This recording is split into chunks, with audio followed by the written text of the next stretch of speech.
Well, good morning. It's a great pleasure to be here, and I want to thank David Lloyd and AII for inviting me to tell some stories about energy from a global context, and then working our way down to Alberta. And I want to start by just making a couple of statements, which really, if you don't remember anything else I say today, this is what I want you to think about. We now live in a revolutionary age characterized by failing states and by collapsing human systems as well as collapsing ecosystems. Energy drives the economy. Energy is what makes our global economy work the way it does. It's not about the money. It's about the energy and the quality of energy.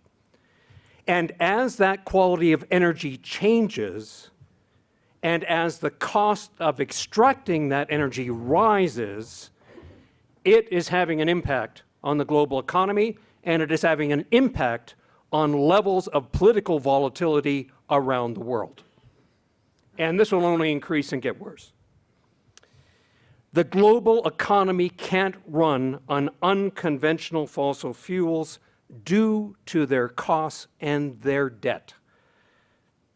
Climate change is now colliding with the political fallout from declining energy quality and global economic stagnation. Now, ordinary citizens, I think, know that something is amiss. We all know, there has been a disturbance in the force. And things are not running the way they should. Our elites, on the other hand, appear to be living on another planet altogether. The best way forward, and this is a Houston geologist by the name of Art Berman, a fellow that Dave knows quite well, is to stop looking for improbable solutions that allow us to live as though energy is cheap, and to find ways to live better with less. So, let's begin. These are some of the people that I'm going to be mentioning in the stories I'm talking about. Art Berman, really fantastic, smart guy in Houston, been analyzing oil and gas for years. Jane Mayer, investigative journalist, wrote a book called Dark Money. Peter Turchin, who is a historian and has written a lot about why empires rise and why they fall. And one of the reasons they fall has a lot to do with increasing gaps, wealth gaps between the rich and the poor, as well as increasing competition among elites for scarce resources. Nafez Ahmed is an investigative journalist from England who has been writing about all of the connections between energy and climate change and the global economy. Gail Teverberg, who is an accountant and has a very interesting blog on energy and economy. And Charles Hall, who's an ecologist and who is really the father of energy returns and a different way of looking at energy altogether.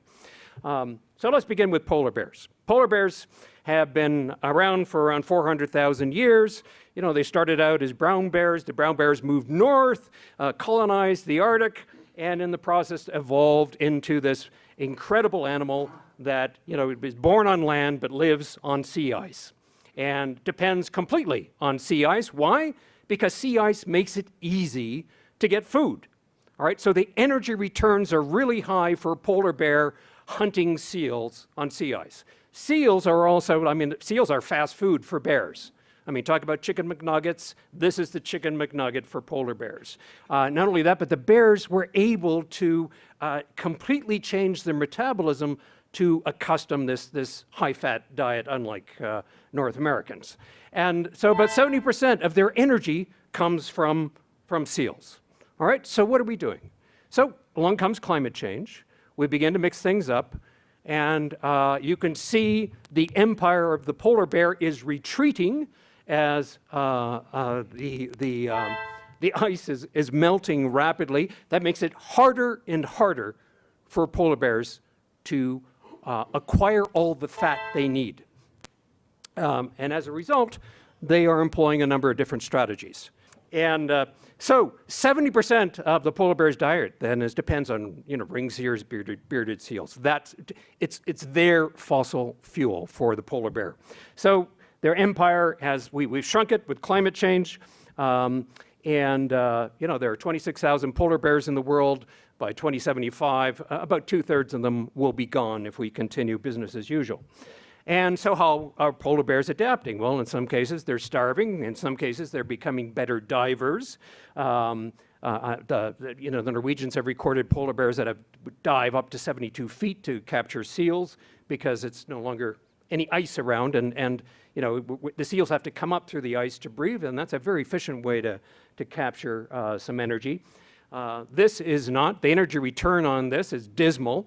The bear will be spending as much energy as he's gaining from those eggs, which is not a good way of going about it. And here's a grizzlar, all right? So here, polar bears are mating again with grizzly bears, perhaps thinking in their DNA at least that, geez, I've got to figure out some different ways of acquiring food. And one way to do that would be let brown bears teach me how to eat stuff on land again. So what about us, all right? Is civilization beginning to look a bit like polar bears? All right, so, fossil fuels, that's our amazing source of energy, has been so for about 300 years, has changed every aspect of human civilization, has changed the metabolism of economies and political systems. The first big thing it changed was this whole thing about economic growth. Economic growth is an anomaly in historical terms, rapid economic growth. And this guy, Robert Gordon, who's a US economist, makes this point.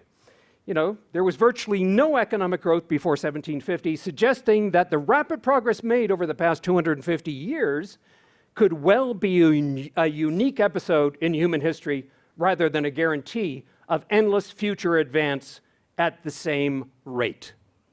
And I think he's right.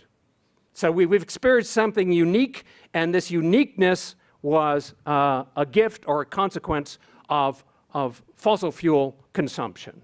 As Dave mentioned, sort of oil has been the Viagra of the species. It's made a lot of things easier. It's put a lot more of us on the planet.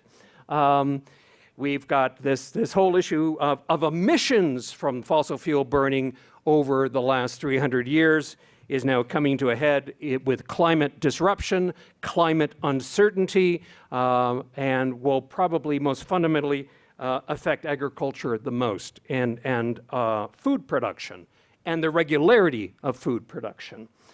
And then we have this growing disparity between the rich and the poor, which has really begun to accelerate in a phenomenal way since the 1970s, which, by the way, is when conventional oil peaked in the United States.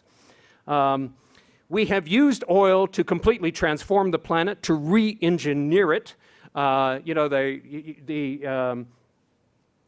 Just the green lines alone are roads. The white lines are airline traffic networks. The red dots are cities. We have tried to make the planet our own with all of this amazing cheap and surplus energy that we've had from fossil fuels. And what else have we really done? Well, Joseph Tainter puts it this way. He's an anthropologist from the States. We've used energy to build more complexity, and it is a spiral, ever-growing spiral. And what is going to happen to that spiral and our ability to maintain the steps that we've already built when the quality of energy and its availability and cost begins to change? And that has happened. The thing about tight oil and tight gas it has to be fracked, and it changes the whole game. We're no longer putting a straw in the ground and sucking out the cheap and easy stuff. We are now creating earthquakes in the 1 to 2 miles underneath the ground to rubblize rock to collect minute amounts of methane or oil over vast areas. Extremely costly venture. Of course, we all know about this project in Alberta, which is also a signature of the fact that oil and gas is getting difficult much more difficult to extract and produce. And then you have offshore production, another form of really difficult stuff. So we're into this age of extreme and difficult oil. High capital, high energy intensity, high complexity, high risk. And we have begun this switch without realizing that this is a signal that business as usual has ended. And one of the reasons it's a signal for this really comes down to energy returns. And this is the key concept, I think, that we really need to think more about.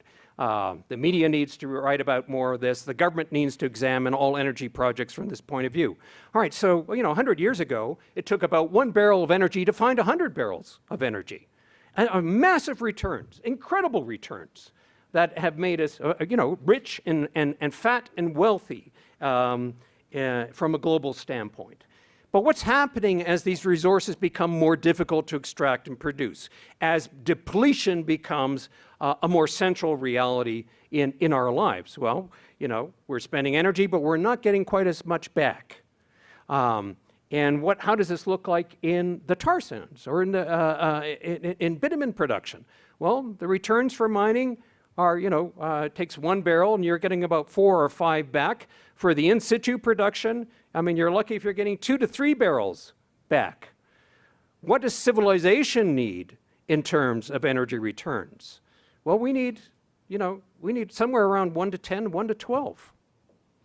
If you want to have the arts, if you want to have a medical system, if you want to have a functioning government, if you want to employ most of the people in this room.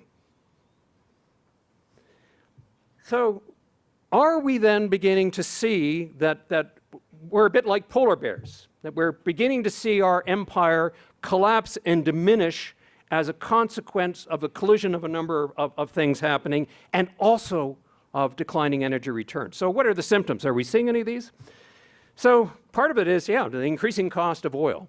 And you can see that the average cost now of oil on the planet is $82.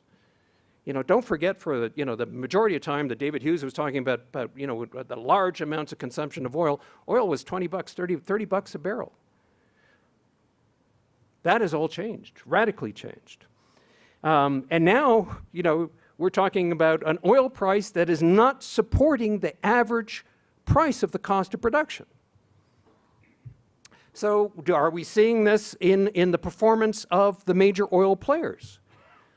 Just look at the declining revenue of a company like ExxonMobil, and their rising debt levels, and their sell-off of assets, many of them in the oil sands. Here you can see another problem for the oil and gas industries. Their capital expenditures are rising, but their production of the product is declining. And so we've had this whole massive drop in oil prices since 2014, and that was very much a product of, we had lots of easy credit, we had unbelievably high prices for a period of 4 years, record oil prices, and which led to overproduction of extreme oil in both Canada and the United States. In Canada it was with bitumen, and in the United States it was with shale oil, and along with extreme amounts of debt, and we crashed the price. Are we seeing this in global economic decline? So we see that GDP, and it does really, really well when the price of oil is cheap and affordable, and when the price of oil goes up, we see really, GDP really starts to stagger and decline and flatten out. And we are beginning to see right across the globe economic stagnation in Europe, in North America, in Japan, and increasingly in China. So what's going on? What's happening? Well, what's happening is, in the global energy system, in the scheme of things, we are taking more resources, more money, and more capital, and we're pouring it into energy extraction, and we're getting less surplus. We are a bit like polar bears looking for a ringed seal, and instead being forced to find ourselves hunting for goose eggs and blueberries, and finding that it takes a little more effort to do that. Fred Cotterell, who is a rather remarkable guy back in the 1970s, said, well, okay, what does an energy descent look like? I mean, we know what an energy ascent looks like. We've been all part of that. What does a descent look like? He said, the growth of centralized government will stop and wither. Moreover, the energy descent will unleash endemic conflict. Those with greatest advantages in the marketplace will struggle to protect it.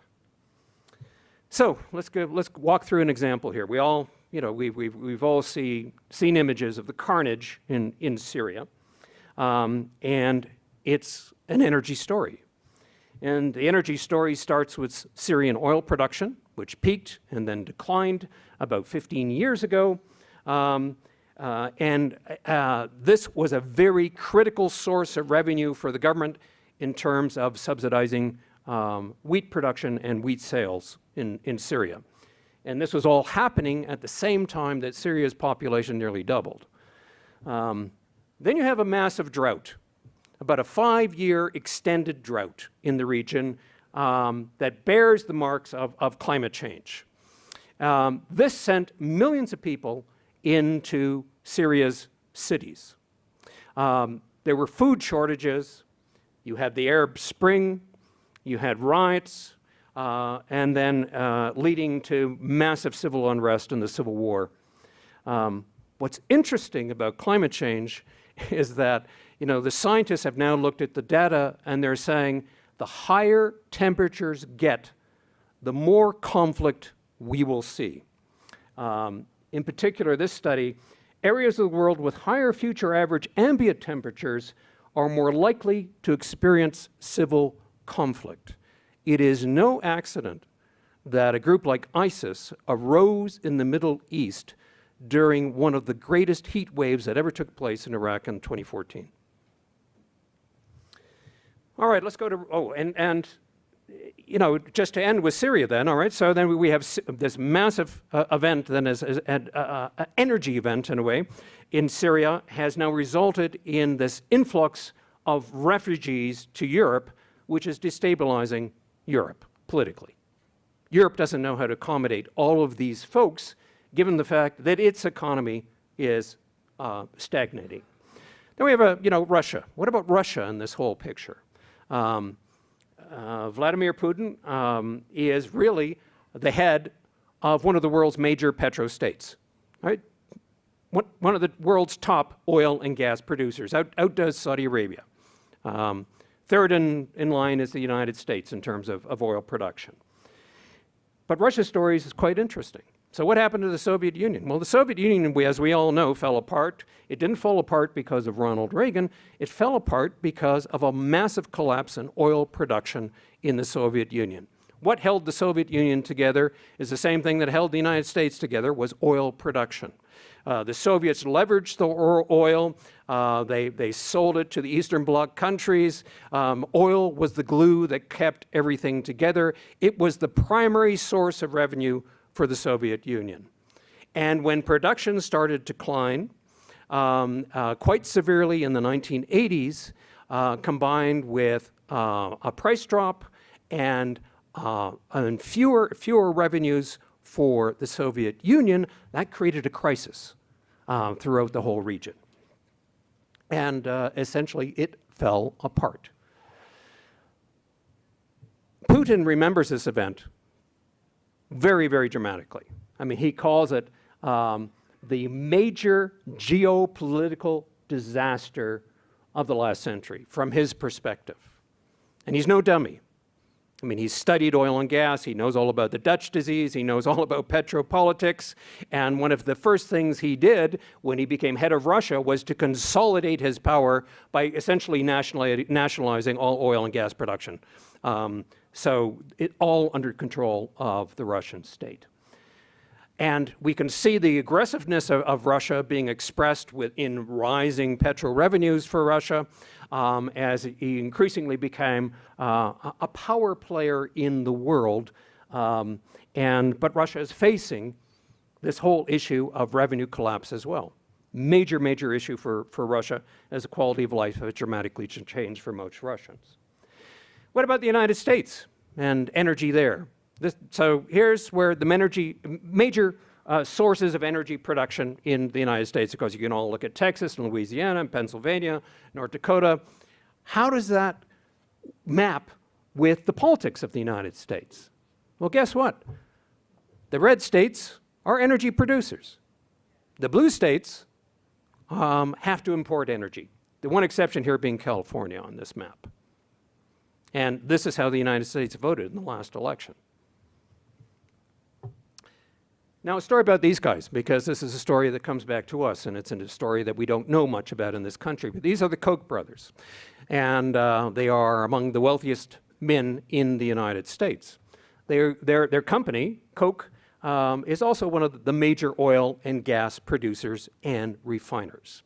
And they have played a major role in really rewriting the political landscape in the United States by taking billions of their dollars and investing it in NGOs and charities to start a libertarian political discussion about where the world should be going. In other words, a world that would be more favorable to Kochs than to ordinary people. So how did they fund this? Well, they own a refinery in northern Minnesota, Pine Bend. What do they refine there? They refine bitumen.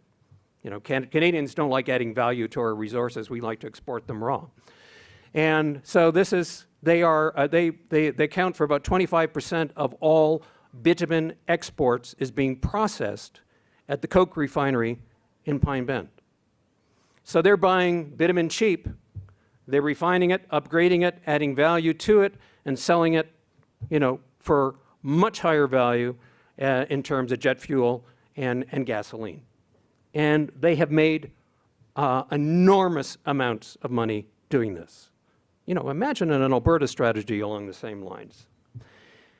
Since the 1980s, Koch Industries has been buying Canada's low-value, and they call it garbage crude, at discounted prices and turning it into high-value jet fuel and gasoline at their Pine Bend refinery. In fact, Koch Industries remains the single largest buyer of Canada's dirty bitumen. Without Pine Bend, Koch Industries would be a different company.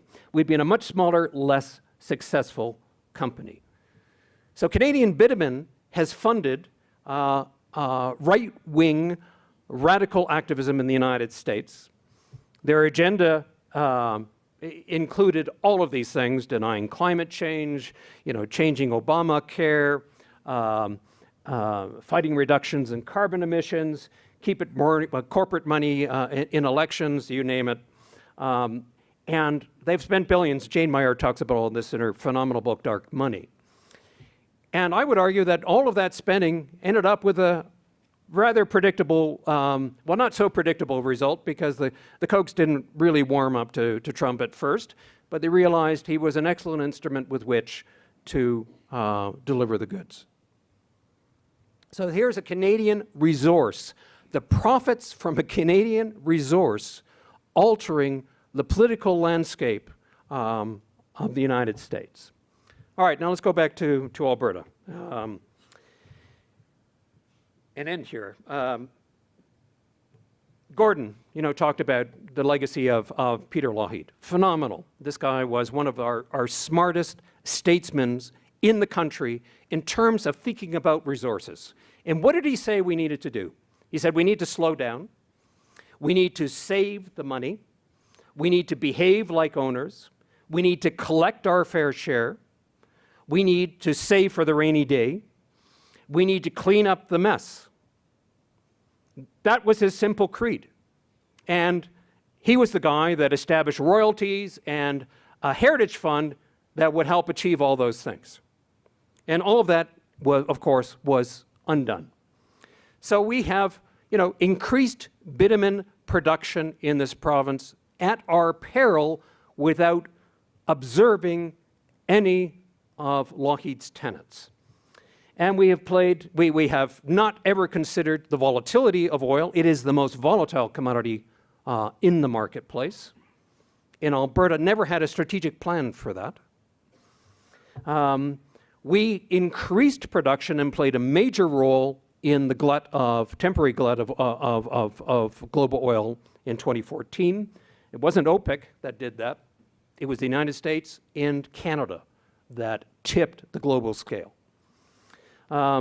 we have never addressed the issues of boom and bust economies. There are ways to do that. Lockheed's plan would have smoothed things out. We still don't have a plan. We don't think that way even. And so in Alberta, when we have the money, this is what we're doing, you know.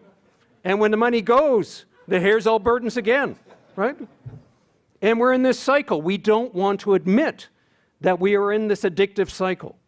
And in order to, and you can't break that cycle until you admit, you know what? Yes, we are a petrostate, and we have not managed our finances well, and we have not been strategic in our thinking, and we have not thought about the future. And by the way, Venezuela didn't, and Nigeria didn't, and Louisiana didn't, and Texas didn't, and Alaska didn't. So it's a characteristic of oil exporting jurisdictions that they go crazy on oil and become grossly irresponsible. David Hughes talked about this issue, this very disturbing issue, and the more we produce, the less we earn as owners of the resource. What the hell is going on?